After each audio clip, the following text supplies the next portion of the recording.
Okay, everybody, welcome to the latest episode of All Too Real 2. My name is Michael E. Coleman II, and with me, as always, is Matthew.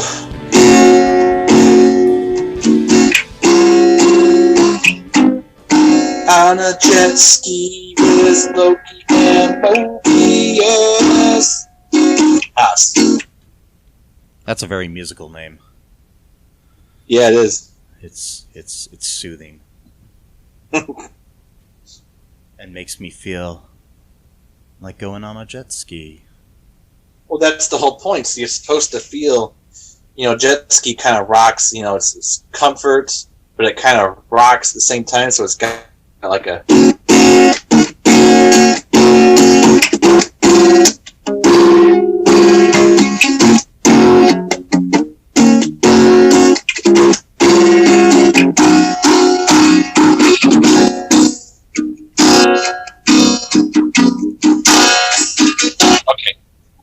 So, a jet ski is neither a jet or a ski. No. Discuss. No, I'm joking. Anyways, on today's episode, we are covering episode 2 of the Disney Plus Marvel series Loki, entitled The Variant. Ooh. Yeah.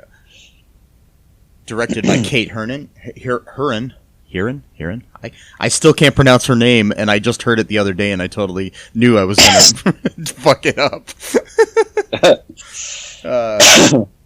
Written by Elisa Karasik. Man, I suck at names, man. I really do. I really suck at names. Mahat.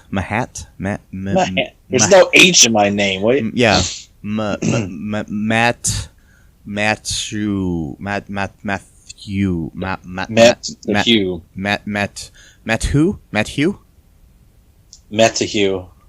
It's interesting if you actually pronounce it that way when you go M-A-T and then you break it off to T-H-E-W, you say Matthew.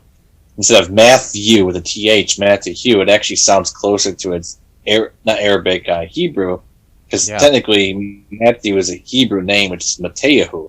Yeah. So if you actually go Matthew instead of Matthew, you're getting closer and closer to the, like for example, that reggae-ish artist Mateyahu.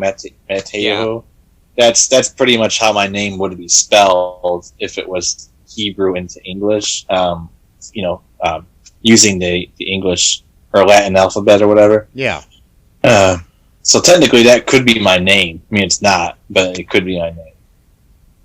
Your name could also be Loki.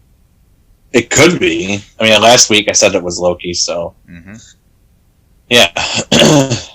So, this episode. Yep. Was awesome. What was your reaction to it? Oh yeah, I thought it was great. Yeah, totally cool. Yeah, I mean that's it. I mean, it was just good. I mean, it was really good. That was deep. That was deep. They really didn't waste any time. I mean, like with WandaVision and Falcon and Winter Soldier, at least took a few episodes to sort of get going. This second episode is, Which is funny because a couple people I've talked to think this show is too slow. What? I think Falcon and Winter Soldier is probably the slowest one we've had so far. Yeah. Personally. Because it really didn't get into, like, the third or fourth episode before things really started picking up. Yeah. Whatever. Yeah. So okay, here's the breakdown of the episode, Matt. You ready for this? Yeah. Ready for me to start? Yes. Okay. I'm ready. Okay. Loki joins a Time Variance Authority mission to the site of an attack by a fugitive variant of him. We first, because we open up basically into this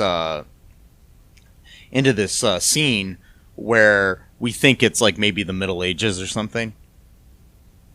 Mm-hmm. But it turns out it's 1985 and it's in Oshkosh, Wisconsin, at a Renaissance fair. Have you ever been to a Renaissance fair? Just curious. I don't know. I think maybe once. I don't remember. I think it was like, I don't know. I know our friend Shamsi used to go to those. Did we ever go to one with her? Like, I know I did. I just couldn't remember if you were there. I don't know if I was. You know what? I don't think I was part of that friend circle at that point yet. So I don't think so. Yeah, I've been to a few of them. They're actually pretty fun.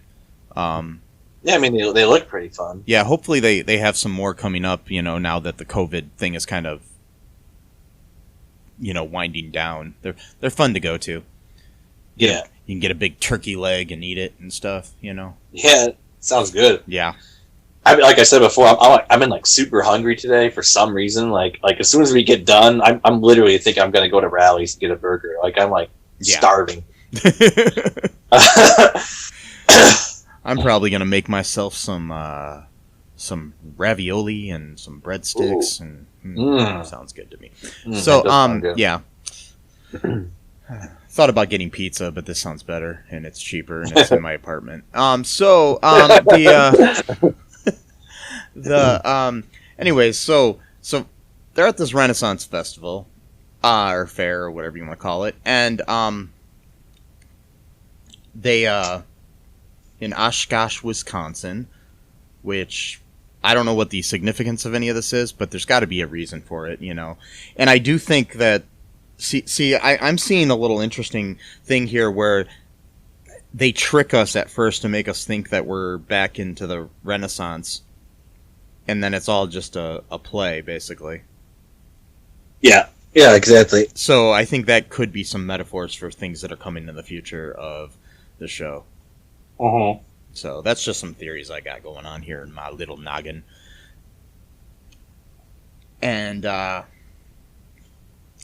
so we've got the variant has kidnapped at this in Oshkosh has kidnapped the TVA hunter C-20 right before Loki and everybody in Mobius show up to look at the situation, and the rest of the timekeepers or whatever you want to call them. So Loki ends up derailing the mission by stalling and attempting to bargain his way into a meeting with the timekeepers. Right. Yeah. Who had created the TVA and supposedly the Sacred Timeline.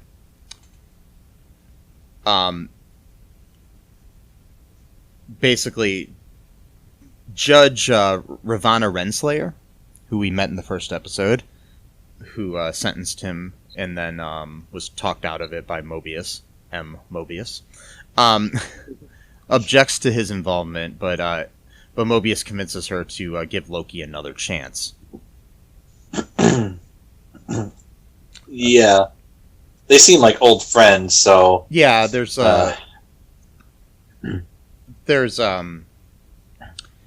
interesting scene. Like, what else happens here, Matt? Like, I know there's like a scene with Renslayer and Mobius.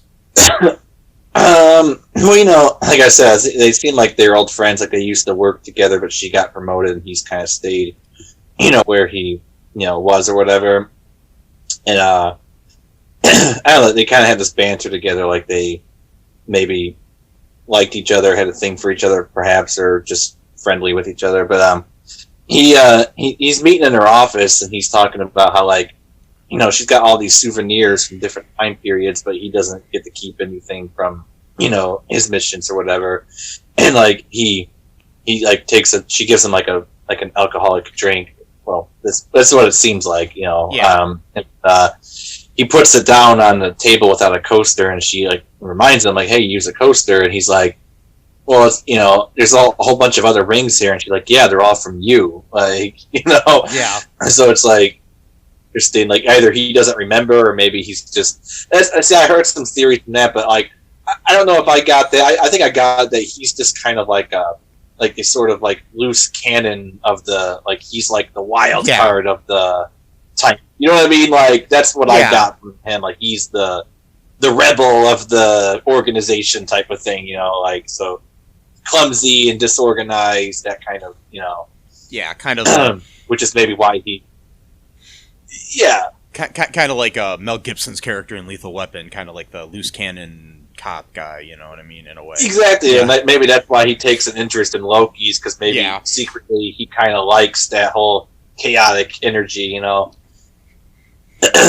So, yeah, we find out that there's like statues of the timekeepers in her office, actually, which is interesting. Her office was pretty sweet, I think. Oh yeah, I would freaking live there. Yeah, I know.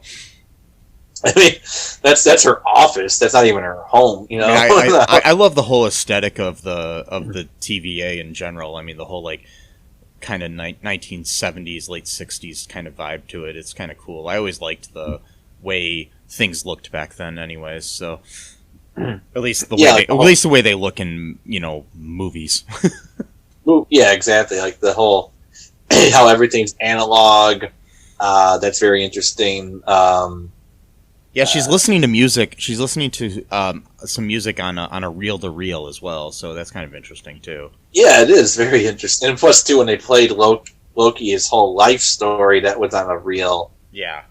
As well, and it's interesting because, you know, this is supposed to be like some futuristic, you know, place, or of course, you know, it could be just a sense of like, you know, since they are so futuristic, maybe they just like things to be analog because they've already seen everything so advanced. You know what I mean? That it's like boring now type of thing. So maybe, you know, they like kind of going back to like old fax machines and just kind of make it. You know what I mean? Like if like you're like all powerful beings, you can just like snap your, well, no pun intended, snap your finger and make reality whatever you want it to be. Yeah. That was a reference to Thanos by mistake, actually. But yeah.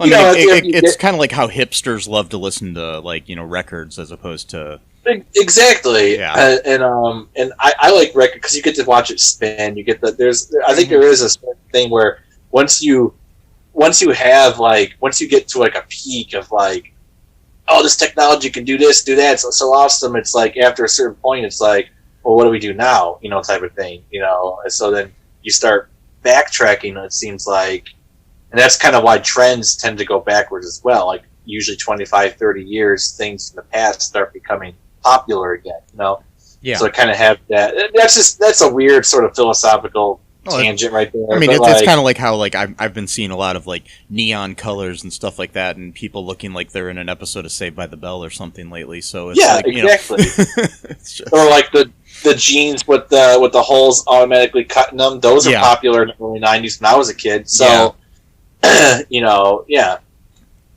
I'm waiting for like the Reebok pump to come back or something. Yeah. Oh God. Or rollerblading, man. Rollerblade. Anyway, yeah. Good episode though. I mean, like really. Yeah.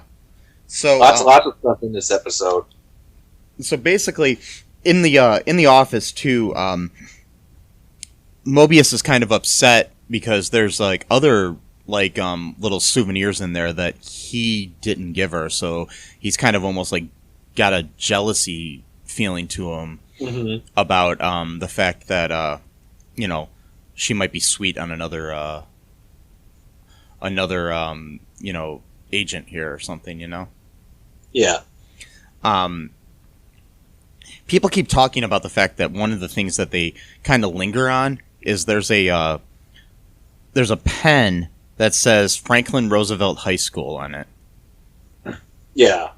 So we'll see what that is. I mean, because the main thing I'm thinking here with it is it's the fact that it could be like Chekhov's gun. Have you ever heard this theory? No. Okay, Chekhov had this theory, the writer, about the fact that if you like say show a gun above a fireplace in the first act of a play, by the end of the play that's going to be shot. Okay. So you can apply that to anything. Like if something's lingered on in a scene of a show, by the end of the episode or by the end of the season, or like if it's in a movie, by the end of the movie, that it's going to have some kind of significance. Yeah, okay. Whether it be, a gun that's shot, is the best example, so, or like some because there's no reason to point out something. And I feel the same thing about those rings on the table and different things like that they're just kind of throwing at us, that there's got to be reasons why they're showing them to us this early in the series. Yeah, it makes sense. And plus, too, did you notice that the coasters were hexagon shaped? Dun dun dun. Yep. Well, my theory is that the end of this series is going to open back up the multiverse, and then I thought WandaVision was going to directly go into multiverse, Doctor Strange, the Multiverse of Madness, but maybe Loki show is going to actually officially reopen the multiverse. I don't know, but I'm thinking it's going to go that way. Yeah, it's hard to say. It is. But yeah, I just think that this whole scene has like major significance, because there's no reason to have a scene where he's kind of in the office just talking. But then again, this is kind of like what you have in like a cop procedural sort of thing. Like if you watch like Blue Bloods or Law and Order or something like that, you do have these scenes where the detective's in the captain's office talking to them about what's going on, and stuff like that, so.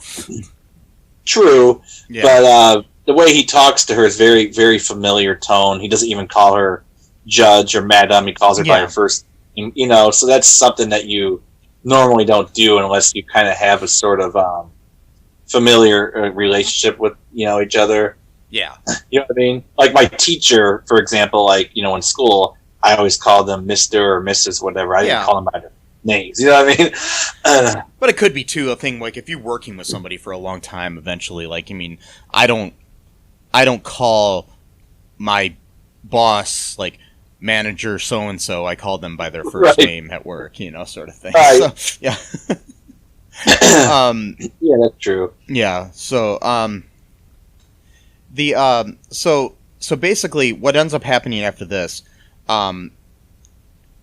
Loki is sent to, he's sent to do like research and stuff. He's we do have a scene in there. So much happens in this episode, so it's kind of hard to remember the order of things. But time doesn't matter, so there is no order. Oh wait, sorry. Right, exactly. No order. Yeah. At one point, Loki's learning things from Miss Minute. The little animated creature that's voiced by Tara Strong. It's kind of interesting to see that, and he gets kind of frustrated about the learning aspect of things, and that comes into play later. He's at one point looking at a jet ski magazine of Mobius's. And then we do learn that Mobius loves jet skis. Talks about the early 90s when they were, really popular. He talks about, what was it, there was a brief period in the early to mid 90s where, what did he say, form and function merged or something like that, or a perfect merging of form and function. Yeah. And that was the jet ski. I think he's got a thing for the 90s, because he was drinking Josta again. Oh, yeah. So it is true.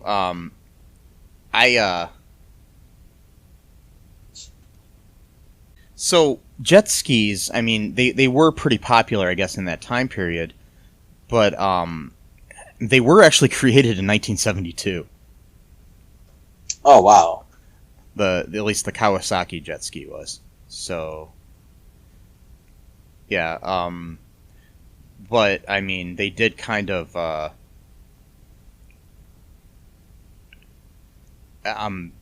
the first stand-up jet ski with dual carburetors came out in 95.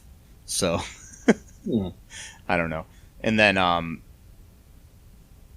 they basically, the stand-up versions of them kind of were popular in the late 80s to the mid 90s. So that's probably why he's really into that stuff, and like into, you know, that, and like you said, he's into Josta Cola and stuff too. So yeah, he is very 90s. There is another in one of the other scenes, Casey is actually the character played by Eugene Cadero, is drinking out of these adult juice boxes that came out around the same time too. Yeah, there was I can't remember the name of them, but I saw it in the scene, and somebody pointed it out on another podcast I was listening to, that there just seems to be this ongoing thing for discontinued drinks in this show too. So yeah, it's interesting. Yeah, because also when he was DB Cooper, he was drinking some kind of discontinued soda as well. So it's just interesting. Yeah, it is. Yeah, very interesting. Yeah. So, I forgot to mention too at the beginning. So there was this cool fight scene at the Renaissance Fair. You remember? Yeah, yeah.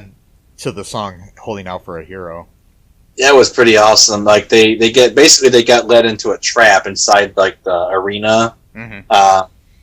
And then basically we learned this other variant can sort of like take control of other people's bodies, like psychically, I guess. It seemed like.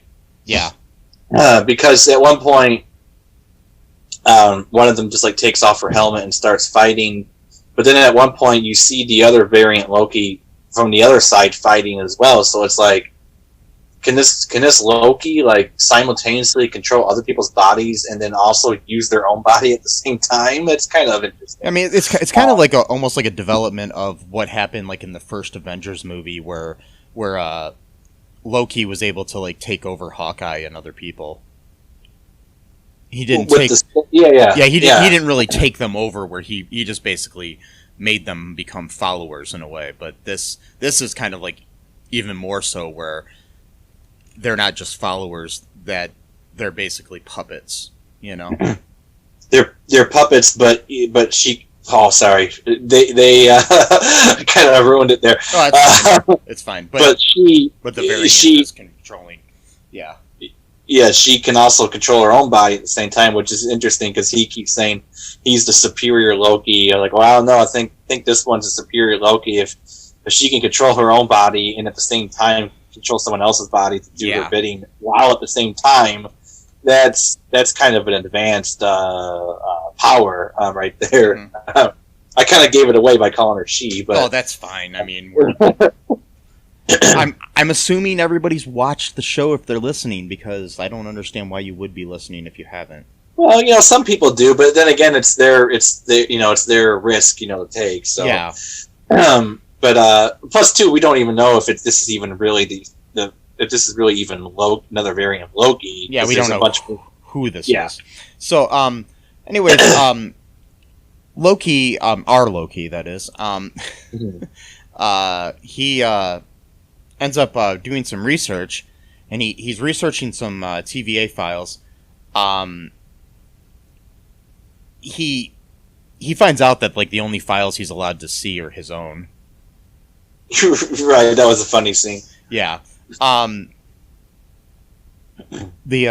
after researching things, he theorizes that the variant is hiding near an apocalyptic event where they can go undetected by the TVA, because nothing they can do can change the timeline. Right. Because if everything's going to die, you can do anything right before they die. You know what I mean? So yeah. Yeah, that was a really good theory. Yeah. Yeah. So to prove this theory, they visit Pompeii in 79 AD. To warn people about the coming eruption of Mount Vesuvius. Basically, Loki just goes crazy, starts throwing things, letting goats loose, and, tells people they're all going to die. And basically, it doesn't affect the timeline at all. Right. He says they're from the future, they're from the Time Variance Authority. Yeah. Just madman stuff that they have no idea. Like, this guy's crazy, man. He's just talking like he's from the future. Exactly. He's wearing weird clothes. Like, basically, what they end up deducing after this is that that the variant is probably hiding during a hurricane in 2050. The reason that they discover this is because the kablooey gum that we were introduced to in the last episode wasn't made until around that time. And they do know that the hurricane hits this big superstore called a Rocks Cart? Yeah, Rocks Cart. I think they were like big in the comic books as well. They're like a huge corporation. There's Rocks, Roxum or something like that. I gotta look it up now. But it's like a big evil company within the comic books. So yeah, that, like, basically runs everything. But anyways, they figure out that the hurricane shelter would be the best place for this variant to hide, because there's food, and everything that they need right there, and supplies in that superstore. Do you want to take a break here, Matt, and talk about the rest of the episode after that? Yeah. Okay, we'll be right back, folks.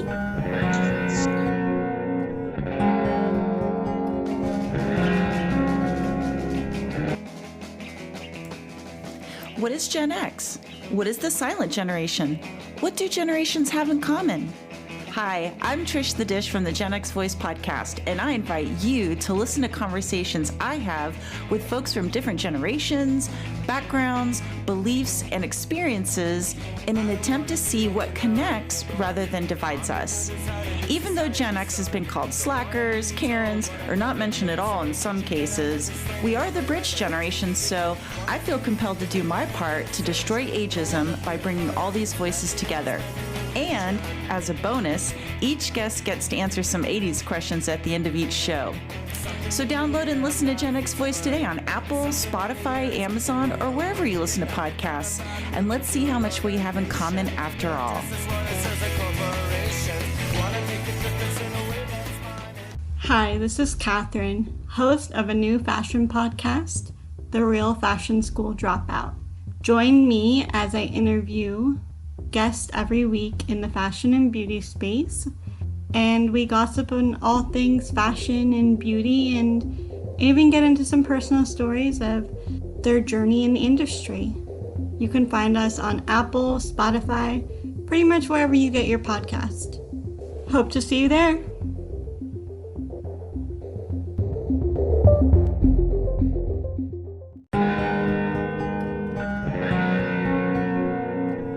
And we are back. Back. Guess who's back? It's Backstreet Boys are back. Backstreet's back. All right. Right. So, anyways, we've got back to the plot here. Okay, so they go to this hurricane shelter. Loki, Mobius, and the TV agents are there, and while they're there, the Hunter B-15 insists that that Loki go with her Mhm. instead of Mobius, so they split up. Loki, Mobius, and the TV agents are all ambushed by the variant, who ends up possessing the body of several agents and people in the store. First, starting with B-15. So, yeah, and then Yeah. and then like in a store employee named Randy at one point, and then also like a big biker dude. Yeah.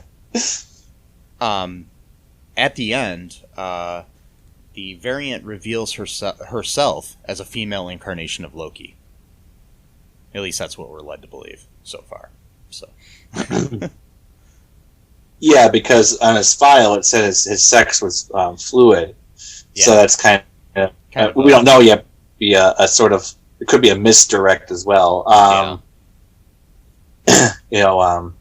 I can already hear the anti-social justice warriors right now. Oh, another show that they're trying to promote their agenda. We can't enjoy anything without complaining about it. But I don't know. the thing is, Sure. Loki has always been a fluid character, so it's whatever. I know. So, basically, Loki tries to convince the variant to help him overthrow the Timekeepers. We also, at this point, see Hunter C-20 that we saw at the Renaissance Fair. Mm-hmm. She is there, and she is like catatonic, like just repeating things over and over again. What was she saying? Do you remember?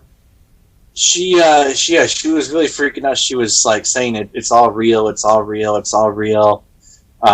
She's sitting there, with her hands over her knees and stuff like that. It's all real. I gave it away. Give it away, give it away, give it away now. Yeah, no, not that song. Oh no. No, she gave away the location of the Timekeeper. They're where they reside, the Timekeepers. Which is weird. I don't know how she would know because she's just like an agent. But okay. Maybe somehow maybe the agents know, or maybe the Minutemen know, or something for some reason. Yeah, maybe they do. Yeah. So apparently, just Loki, her variant, now knows where the Timekeepers are. Yeah, and so instead of teaming up with Loki to take down the Timekeepers together, she ends up activating several of her reset charges that she stole, and then sends them to different various points along the sacred timeline. Therefore, like basically creating numerous new branched timelines, and the TVA is like all fucking scared as shit, basically. Yeah, go ahead. Yeah. Well, they're overrun. They're just completely over. I mean, you see on the screen, it's just all these branches are just out of nowhere. Yeah, it's kind of like if you. I've never done it, but I've seen it on in places. It'd be like if you're at a restaurant and all of a sudden a bunch of different orders come in. You know what I mean? Yeah, exactly. Like you're a cook in the background and you're like, oh shit, I got to make 10 grilled cheese sandwiches and a few cheeseburgers and all this shit all at once, So yeah. Sorry, I'm talking about food and I know you're hungry. Anyways, that's okay. That's all right. I just get on my jet ski and go to the cafe or whatever. Make sure you get a Josta Cola when you're there. A soda or whatever when you get there. Yeah. So basically there's all these new timelines and throws basically the TVA into a whole, disarray and everything. And then she jumps into one of them. Our variant jumps into one of them, teleports away. But before the door closes, Loki jumps in and follows her.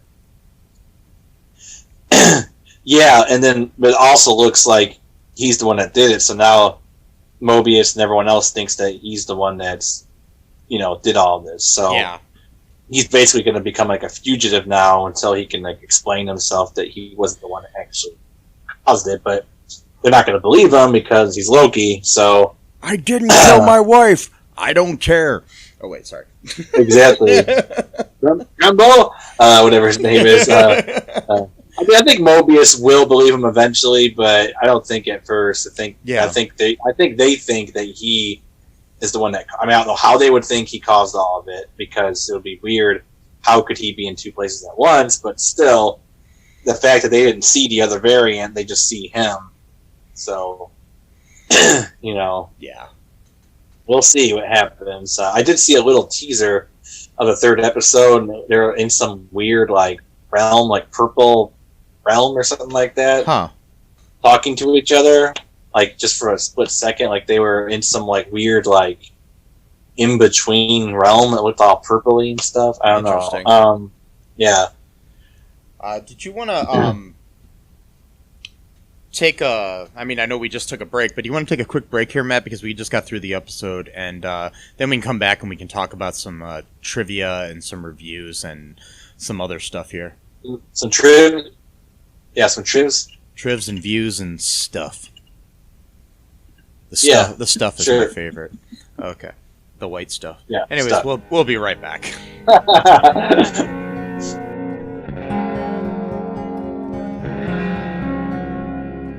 Need a new podcast to listen to? Well, why not check out the Super Podcast from the Super Network at supermarcy.com, where we discuss films and pop culture, and we do monthly fan-voted commentaries. We are available on all major podcasting platforms.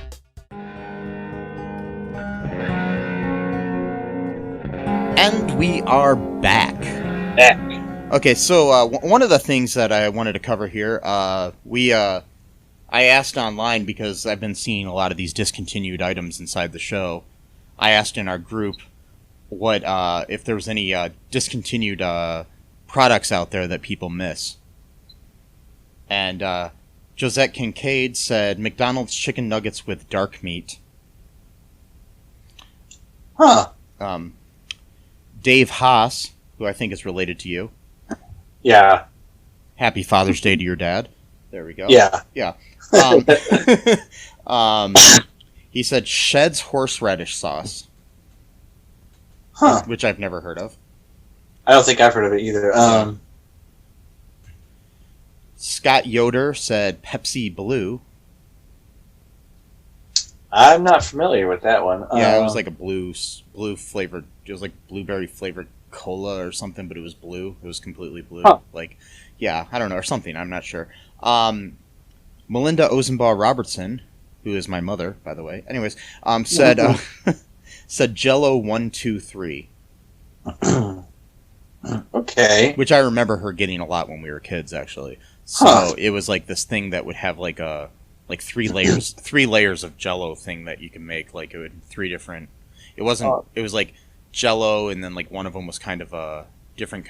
They were all different consistencies. I can't remember exactly what it was exactly, but it was kind of a. Okay, Jello 123, according to Wikipedia, was a Jello gelatin product introduced in 1969 and discontinued in 1996. The product was a 4.3 ounce powdered mix that, when properly prepared, separated and solidified into three distinct layers: a creamy top, a mousse-like middle, and a regular Jello bottom.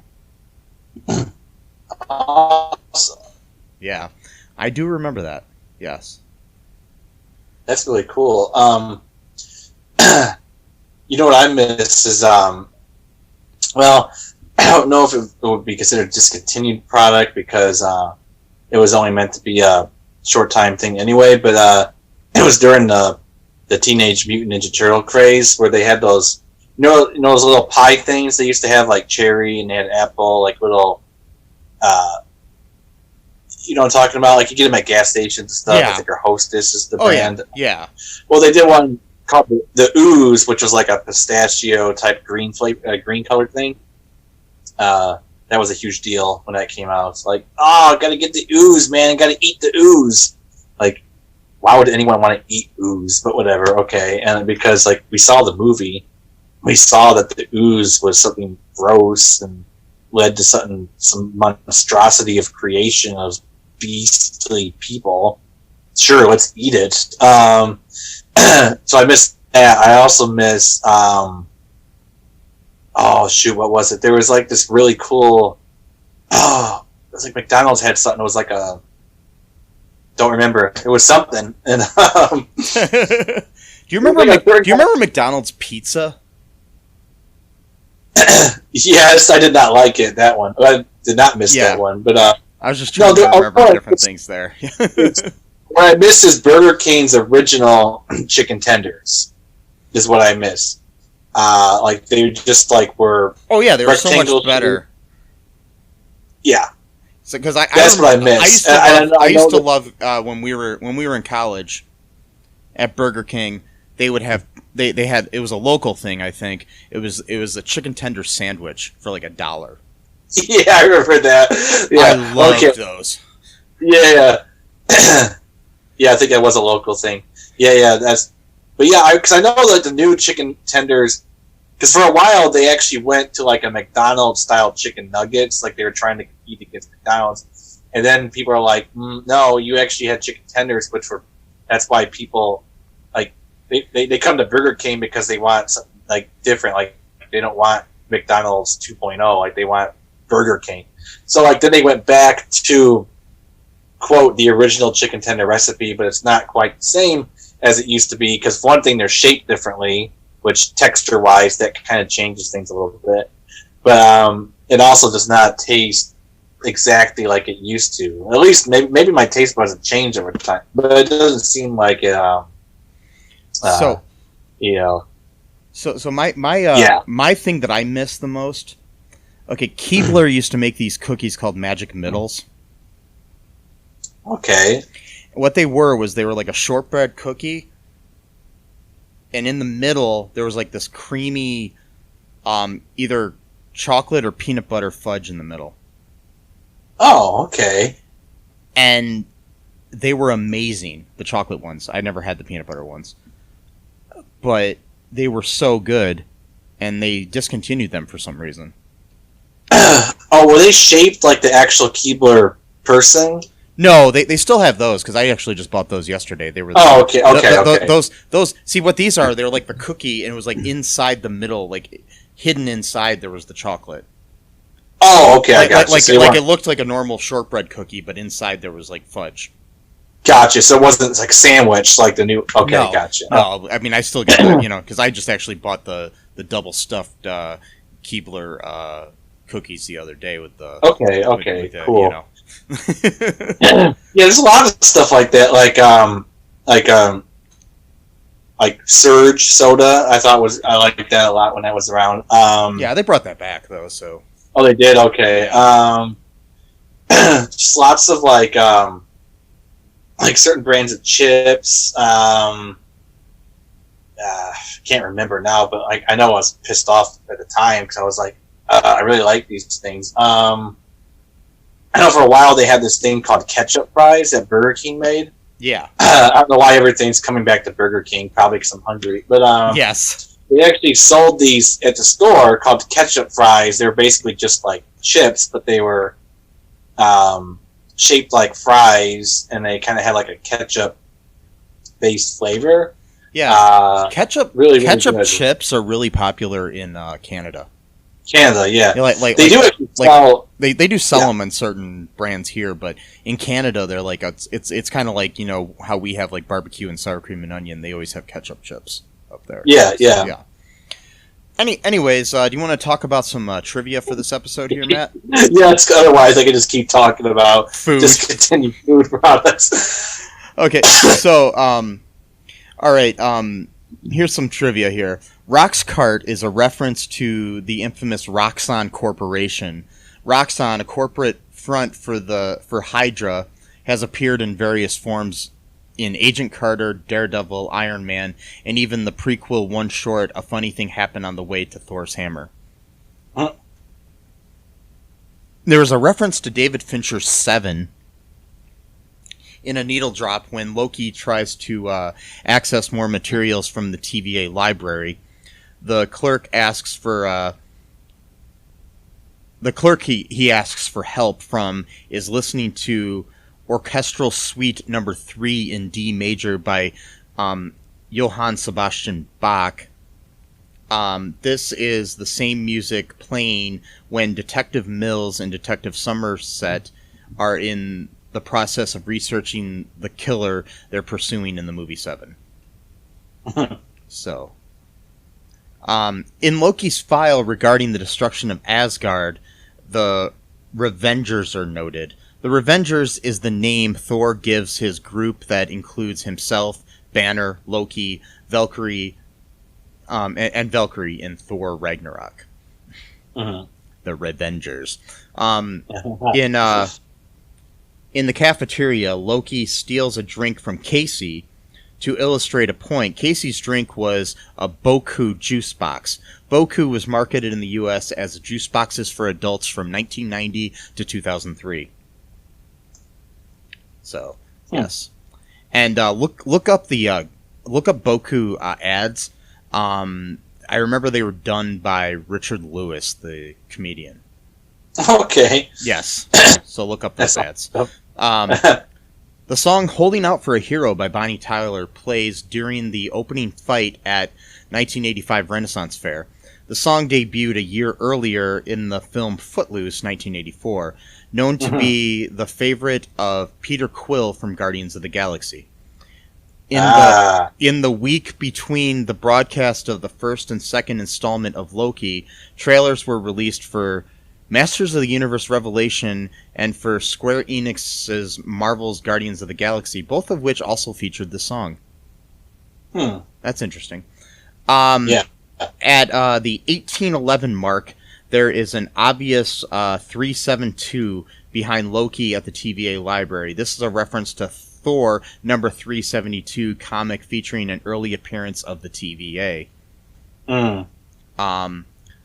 The Loki variant's numbers, as seen from the hologram during the briefing, are in order of appearance with rough descriptions.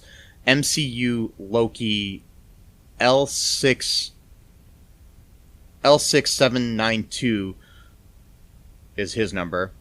Sporty Loki is L1247. Monster Loki is L6795. Party Loki is L8914. Warrior Loki is L7803. Also, the Loki variant's numbers whom they are hunting is L1130. When Loki and C-15 are walking down an aisle in Roxcart, there is an illuminated circular sign of arm and hammer in the background, a reference to Thor's favorite weapon.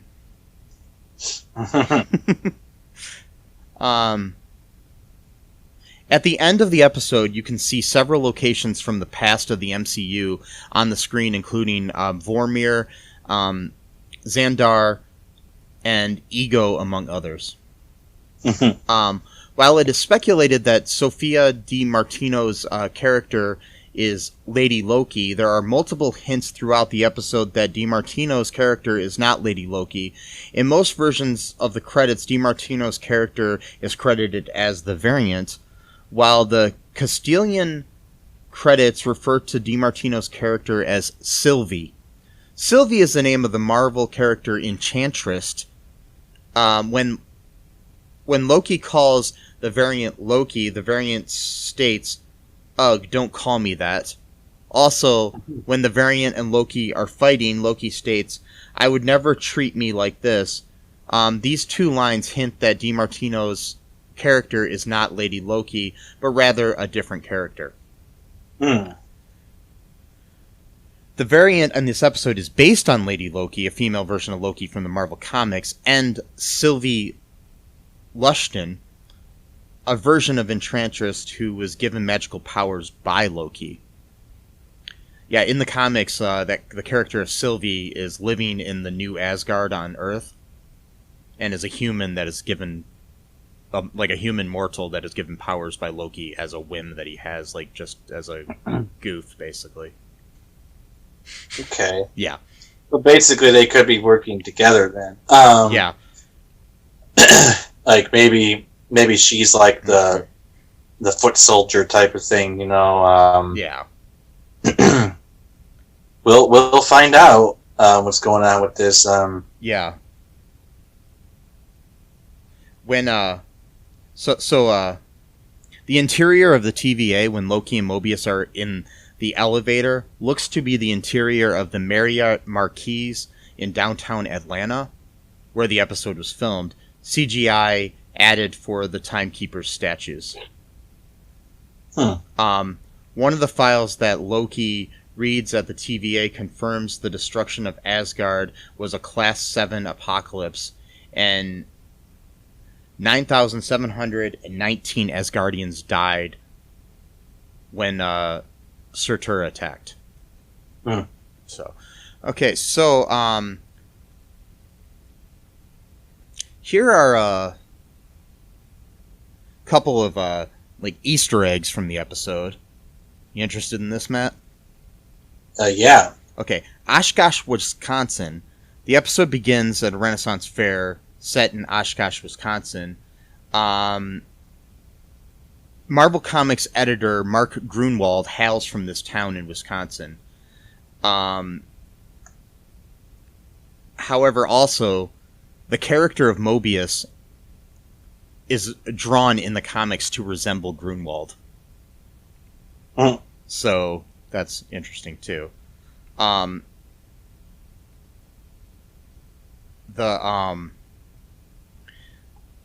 There's a hexagon we've mentioned before. Coaster, so more hexagons. So, who knows? That could mean something. Who knows? Maybe this whole thing is... Maybe it's kind of implying that this whole thing is like a hoax. Like, yeah. Like things were in WandaVision. The Franklin Delano Roosevelt High School pen is interesting because I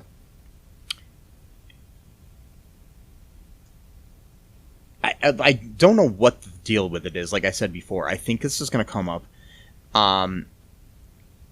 According to Slash Film, they're betting that this detail will end up leading to Mobius to realize that Renslayer is up to something nefarious.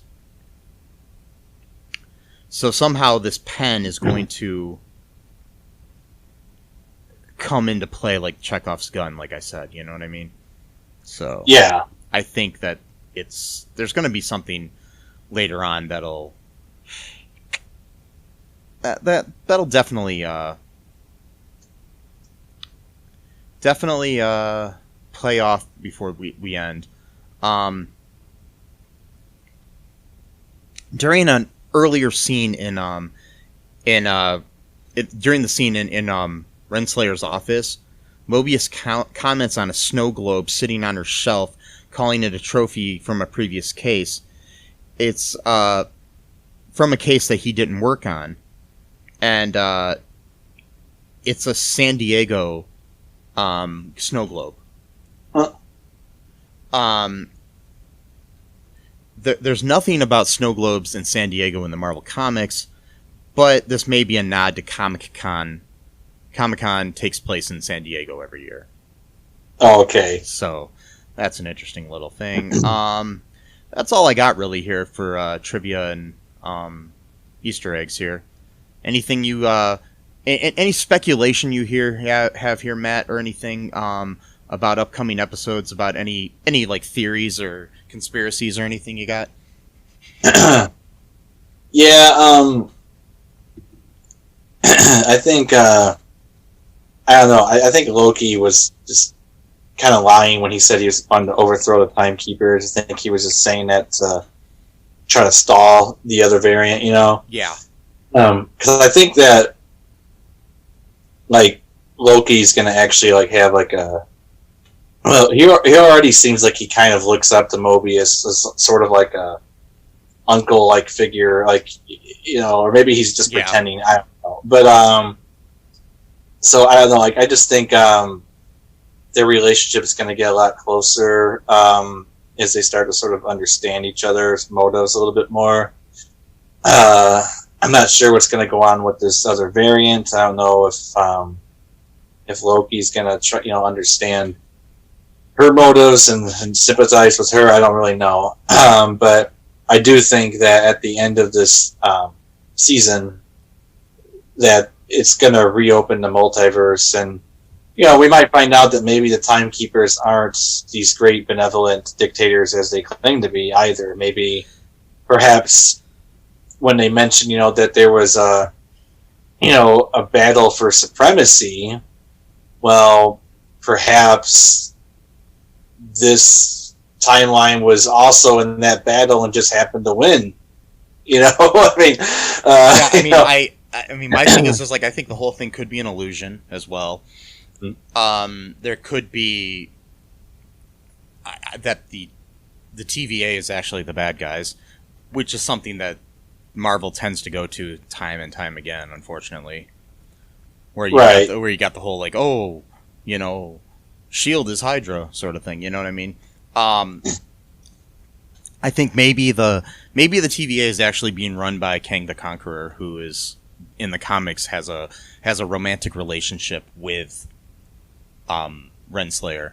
So right, yeah, it's possible. I mean, yeah. I mean, can you imagine if I mean, I don't know much about him as a character, but still, I mean, if Thanos was a force to be reckoned with, I mean, how they're going to have to find someone greater than Thanos to, you know what I mean? Like, yeah, it's Kang is like basically he's basically like the Attila the Hun of time travel. So it's like, you know what I mean? He's kind of like goes through and destroys things.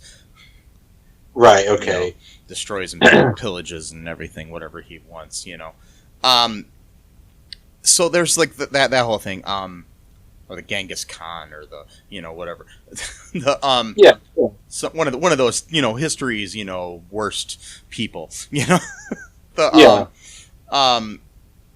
So there's that, and on a side note here, before we end things too, there's something interesting that I saw online. So, at Disneyland, how they have people dressed up like characters walking around and stuff.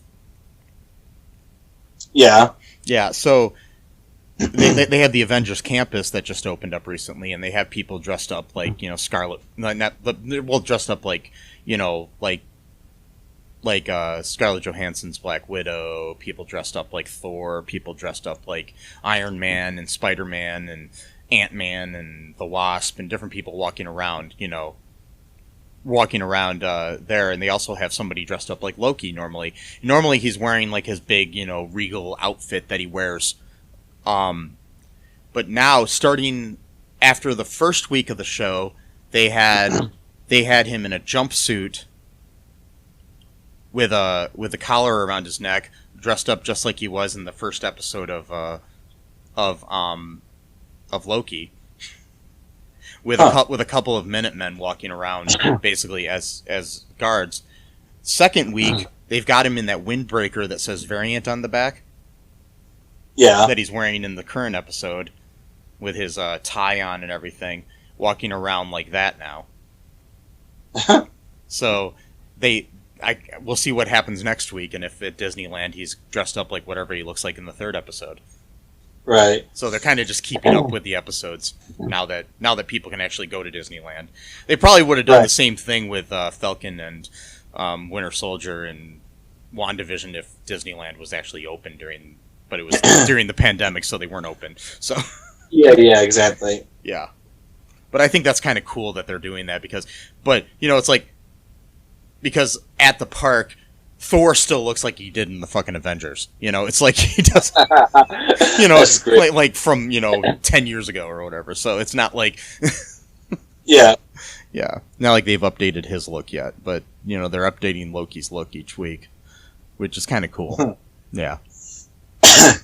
Yeah. So it'll be cool if they keep doing that, because they get these guys that kind of, walk around that, they're just guys that kind of look like Tom Hiddleston. They're not, obviously, you're not going to have Tom Hiddleston walking around Disneyland all the time dressed up as Loki. No, I don't think it's part of his contract. But, No. all right, you got to stay here for like a month now and just Yeah. put on your different clothes after each episode. But yeah, but do some search. Look up the Loki at Disneyland, and you can see the cool way that they've got them dressed up and everything. I wish I could afford to go out to Disneyland right now and check that out, but Yeah. I want to eat and pay my rent and other things. But Nah. yeah, going to Disneyland right now would cost literally an arm and a leg, probably. Literally. Yeah, I'd have to sell my arm and sell my leg to be able to afford to go there. Yeah. I could sell my arm to the Winter Soldier so he could have a human arm. Yeah, there you go. Yeah. Anyways, anything else before we wrap up things here, Matt? Yeah, I think I'm just gonna play out some good jet ski music for Mobius and or Loki at the end of this season. And while you listen to this music, make sure you go to Apple Podcast and give us a 5-star review, and check out all2real2.com and our Patreon and all the other good stuff, our TeePublic, and buy some merch. Yeah. Yeah. So this is what they're gonna listen. What's that? I was gonna say, play us out, Matt. All right. This is what they're gonna listen to when they go on the jet ski together. This is the song, so it's gonna appear in the episode somehow. So here it goes. That's bad. Hold on.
That's how you ride a jet ski. All right. Ride off into the sunset, folks. Until next time, bye-bye. Thanks for listening to All Too Real 2 podcast, a Cullen Park production. Produced and edited by Michael E. Cullen II. Music by Matthew Hawes. Subscribe and share the show. Visit us at cullenpark.com.